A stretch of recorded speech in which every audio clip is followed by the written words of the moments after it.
Our Unplugged activities are used throughout the book series.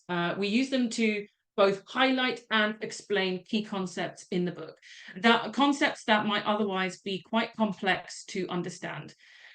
The beauty of an Unplugged activity, I feel, is that it can make an abstract concept quite tangible and real.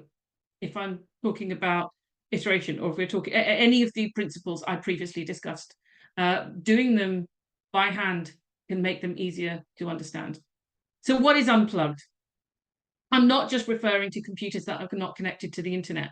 In fact, I'm referring to activity that doesn't use a computer at all.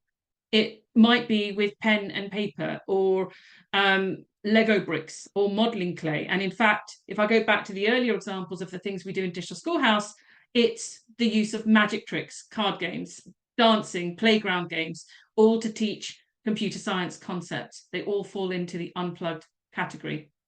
And why use them? Well, the first, and I feel one of the most important reasons, is they're fun. And learning should be fun. Lessons should be fun. They should be a great deal of fun. We should have fun as teachers delivering them, and the students should have fun learning them. So that's one of the key things here. It's a lot of fun to do, but they fundamentally also help to make complicated concepts a lot easier to understand. So it's really good for introducing new ideas.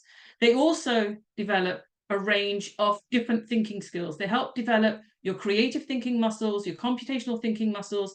If you look at the wider range of 21st century learning skills, we're looking at teamworking, resilience, all of those different strategies and those things can be developed as part of this. It removes the barrier of technology. It means you can introduce computer science principles, even if your internet isn't working that day, or your computers have suddenly got a virus and they've gone down. I've been there, like teaching the first 2 weeks of the academic term without being able to switch on a single computer because somebody infected it with a worm over the summer holidays. Was not fun. But my Unplugged activities certainly, I think, became very, very useful. They encourage students to take responsibility for their own learning.